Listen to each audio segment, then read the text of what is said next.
ગઢડા નગરપાલિકાની ચૂંટણીને લઈને ભાજપ એક્શન મોડમાં દેખાઈ રહી છે। ચૂંટણીને લઈને ભાજપના નિરીક્ષકો દ્વારા સેન્સ પ્રક્રિયા શરૂ કરવામાં આવી। બોટાદના ગુરુકુળ અને ગઢડામાં બાપ્સ મંદિર ખાતે સેન્સ પ્રક્રિયા શરૂ કરવામાં આવી હતી। ગઢડાની ચૂંટણીમાં મોટી સંખ્યામાં ભાજપના કાર્યકરોએ નોંધાવી છે દાવેદારી।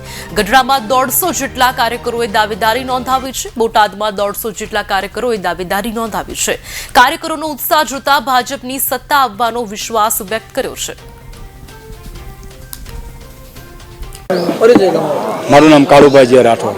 કાળુભાઈ, આજે નગરપાલિકાની બોટાદની ચૂંટણી જાહેર થઈ છે, તેની માટે ભાજપમાં સેન્સ પ્રક્રિયા છે, તમે પણ ઉમેદવારી નોંધાવી છે, કેમ ભાજપમાં?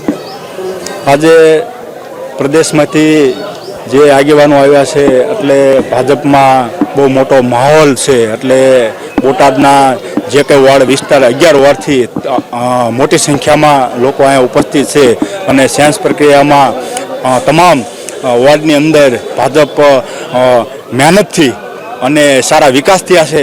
એટલા માટે આજે અમે ફોર્મ ભરી અને ફરીવાર નગરપાલિકા થાય એટલા માટે આજે અમે ઉત્સાહથી ફોર્મ ભરીએ છીએ। ભાજપ કેમ પસંદ કર્યું? આજે બસ અમે વિકાસ માટે મારા વોર્ડની અંદર અને બોટાદ જનતાના જેટલા વિકાસ થાય એટલા માટે અમે ભારતીય જનતા પાર્ટી પસંદ કરી છે। ભીખુભા વાઘેલા, પૂર્વ પ્રમુખ બોટાદ જિલ્લો અને અત્યારે બોટાદ નગરપાલિકાના સંયોજક તરીકેની મારી જવાબદારી છે। આજે સેન્સ પ્રક્રિયા હાથ ધરાઈ છે, કેવો માહોલ છે, શું કહીશું? બોટાદ નગરપાલિકાની મધ્યસ્થ ચૂંટણીની જ્યારે જાહેરાત થઈ ત્યારથી લઈ અને બોટાદના ભારતીય જનતા પાર્ટીના કાર્યકરોમાં અનેરો ઉત્સાહ છે અને આજે જ્યારે સેન્સ પ્રક્રિયા હોય, અમારા નિરીક્ષકો જ્યારે ગુજરાત પ્રદેશમાંથી અહીંયા આવી રહ્યા હોય ત્યારે આજે બોટાદ ગઢડા રોડ ગુરુકુળ ખાતે ખૂબ મોટી સંખ્યામાં આજે દાવેદારો આવી રહ્યા છે અને તેઓને અને સમગ્ર બોટાદને પણ વિશ્વાસ છે કે આ ભારતીય જનતા પાર્ટીનો વિજય થવાનો છે। ત્યારે જ આટલી મોટી સંખ્યામાં જ્યારે દાવેદારો આવી રહ્યા હોય ત્યારે ફરી એક વખત બોટાદ નગરપાલિકામાં ભારતીય જનતા પાર્ટીનો ભગવો લહેરાવાનો છે।